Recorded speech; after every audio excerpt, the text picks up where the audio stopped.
Hello guys, I'm Yunwen Eric. I'm excited to be here today. Welcome to DevFest Yaoundé. I will be talking about Flutter micro interaction. I'm a mobile developer and I work at Neuro Cameroon. I am also a community activist and organizer of a 7Dev community. I'm excited to be here and I hope that this video will help you in your journey as a mobile developer. So, without further ado, let's dive right in. So, what are micro interactions? Well, micro interactions are those brief, subtle, engaging responses to user actions within a digital product, which in our case would be a Flutter application. So, usually, we don't want things to be very abrupt to the user in the mobile, which is not a good experience for user experience. So what we do is we implement some kind of micro interactions which will help the user understand how to use a digital product in a seamless and intuitive and engaging way.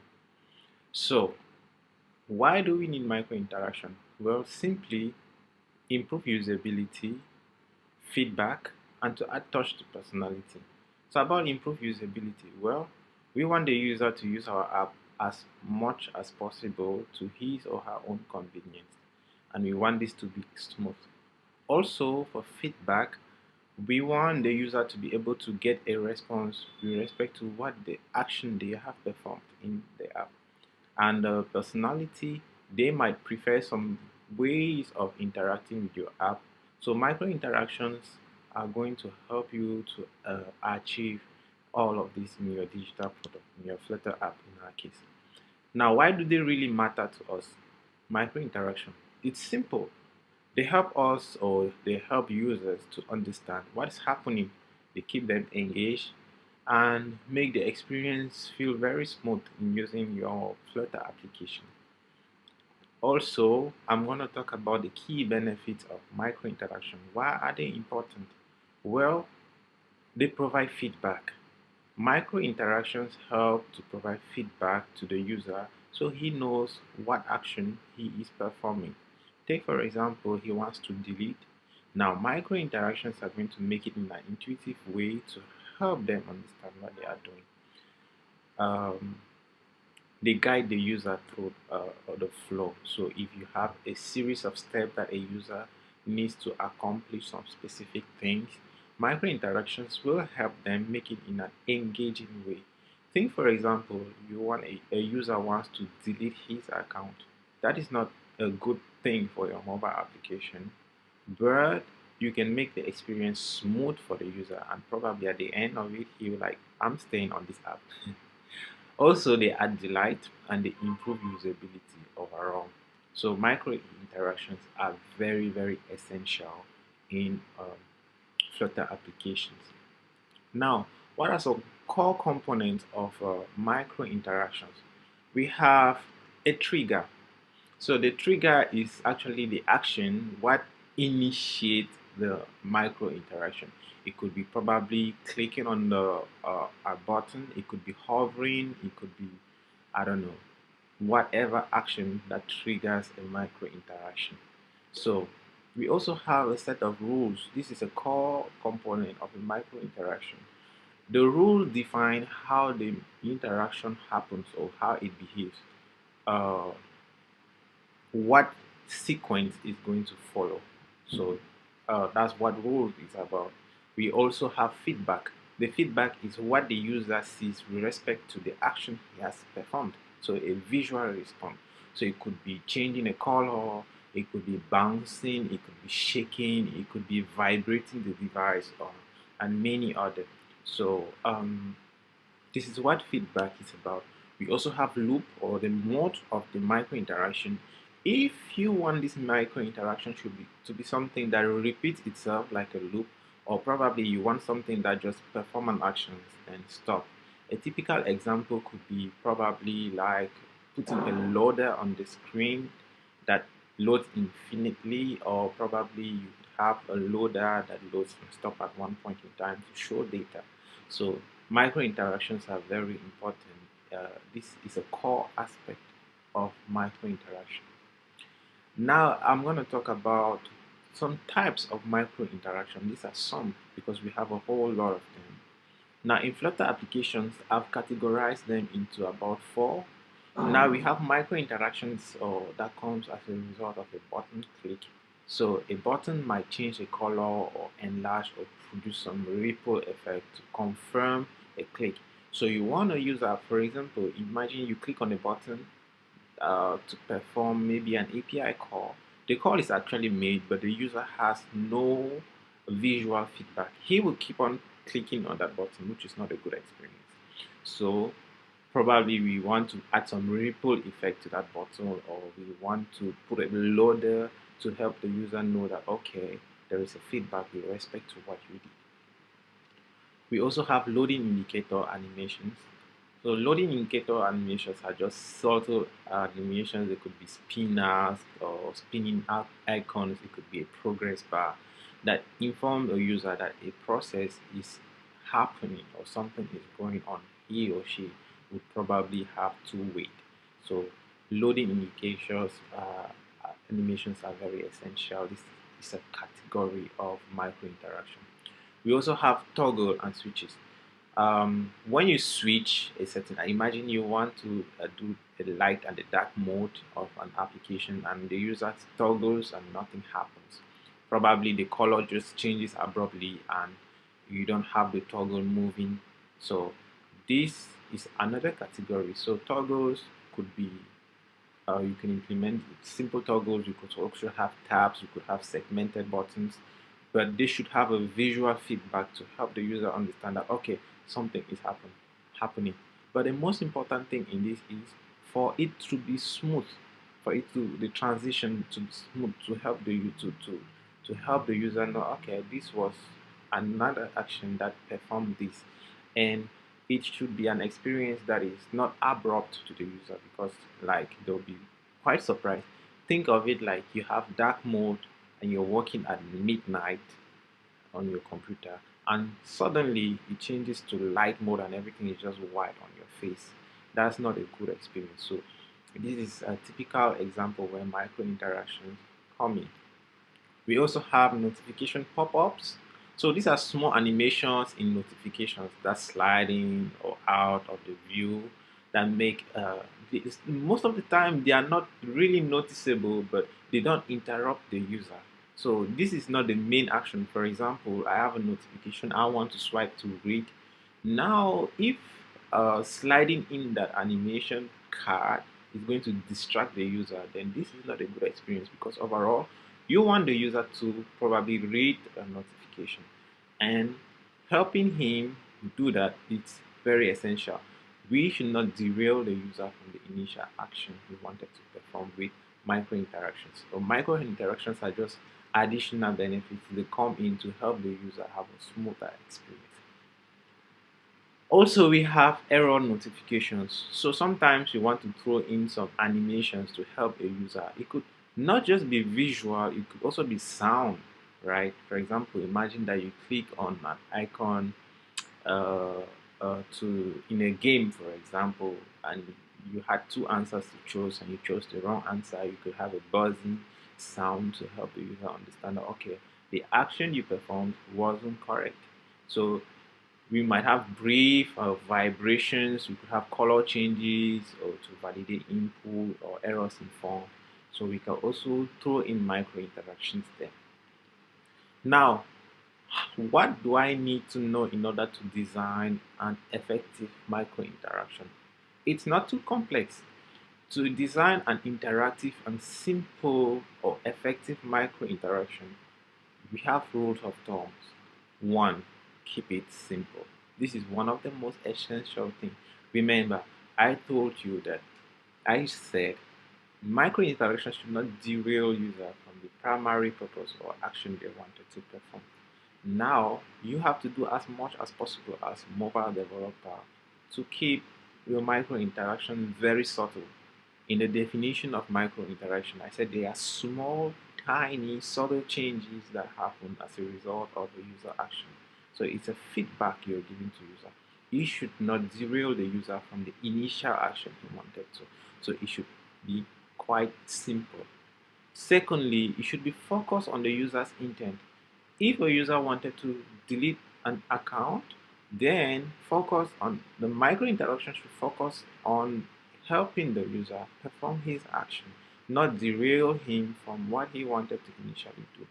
If he was trying to load data, if a user is trying to load data from an API call, your micro interaction should not derail the user from what he wants to achieve. Also, consistent styling is an essential thing in designing a micro interaction. You want to design micro interaction in such a way that they are synchronous, they are alike, they look similar, not like with respect to the way they animate, but take for example, you're doing micro interactions and there is not a consistent theming throughout the micro interaction. This makes it difficult for the user to blend in. For example, your loader is red in color, then your transitions are blue in color, then um, when you want to implement, for example, focus or feedback from, or based on user clicking on buttons, they are green. I mean, this is not smooth at all. At one point, the user is like, I don't even know what's happening. Think of it like an app that just has everything in red. At one point, you will not be able to determine if what you are doing is a mistake or an error or is successful. So, micro interactions as well should be consistent in design. Think of extending the theme of your application throughout your micro interactions. Lastly, performance is a very essential thing in animations. You don't want animations to be implemented in such a way that everything throughout is just animated. Text is animated, colors, background, everything. I mean, the user just sees things flying around here and there. You want to make sure that because this actually drains or plays on performance, you don't want to consume a lot of memory for the user on the user's device because of animation. So it's very important that you keep things simple and look at this. So I'm going to be right now. I'm going to be going through some simple demo with Flutter. I'm going to show you how to implement some simple, some approach you can use to implement some micro interactions. Quite simple and straightforward. Basically, I would focus a lot of them on the simplest animations you can achieve with Flutter, which are implicit animations. And I hope this will be helpful to you. Now, this is the first demo, which is about using animated switcher. So we have all implicit animations in Flutter. Most of them are animated full, so we can have animated switcher, animated scale, animated container, animated opacity. So they have parameters that help you perform smooth transitions between some widgets. So I'm going to start with the initial demo and show you this. Alright guys, so in this first video, we are going to see how to use animated switcher to transition between two widgets smoothly. Now I have a Flutter app here that returns my app, my home page. My home page is basically just a scaffold that has some floating action button. It has to change the state from it's loading between true and false. Then I have the app bar and an animated switcher. So what is happening here? Well, the animated switcher is just going to switch between two widgets depending on the state it's loading. If it's true, it's going to do this, else it does this. But this does it in a smooth way. The duration is 5 milliseconds. This is a required parameter. And you can actually modify the curve and every other thing and the duration and everything. So if I tap on this, you see there is some smooth transition between these two widgets, you can see. However, if we didn't use this, it will be much more different. So let me take this out. If we didn't use the animated switcher,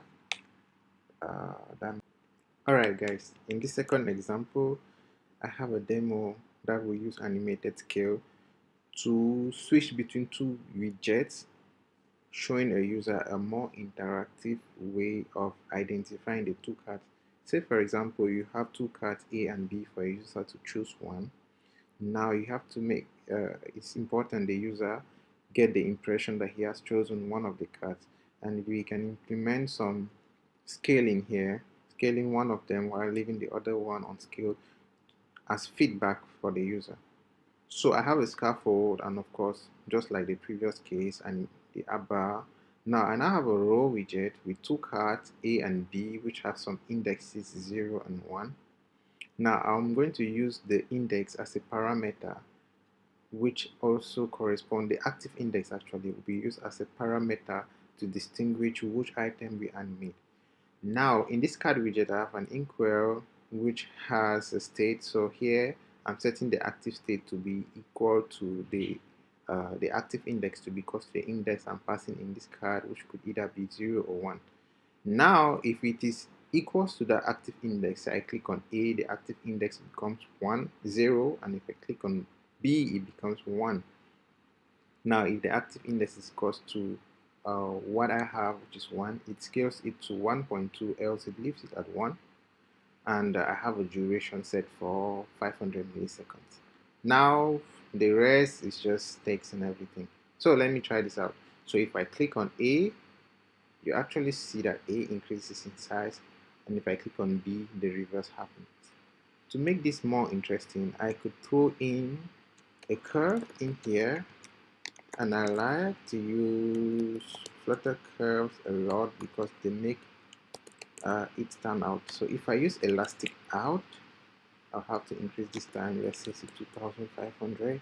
And if I click on this, you see, yeah, it kind of has some bouncing effect. And yeah, there you have it. To take this animation a little bit further, I can implement an animated rotate here, which is also a cool widget. Now you can actually nest all of these things together in your widget tree. So if I come here where I have this container in Rabbit, save it, animated, you have all of the animated fools here, but I want to go with animated rotation. Now this one takes some turns, and if I use pi from Mad Library, yeah, for this, and of course duration, I'm just gonna double this and add down here. So they rotated, but both of them are rotating, right? So I have to precise that, okay, if the index is equal to the active index, to rotate it by pi, else leave it at 0.0. Now just one of it is rotated, and pi seems to rotate it a lot, so I'm going to multiply it by a factor of 0.02. Try this out. Yeah, 0.01. Yeah, I think this is much more closer. So if I do this, yeah, you can actually see, oh, actually it's rotating both of them, so I have to precise just one item. So you can see the rotation takes much more time, so maybe the duration should be smaller, and you can see, right? Yeah, so you can actually see here one of it's being rotated, the active item is being rotated. I mean, there are a lot of ways or cool things you can play around with this, and yeah, it's completely up to you to see what you can achieve with this. I could even take this to 2500, then implement the same curve here. Let me see this. Yeah, and you see that bouncing effect also comes with the rotation. All right, that's all about this.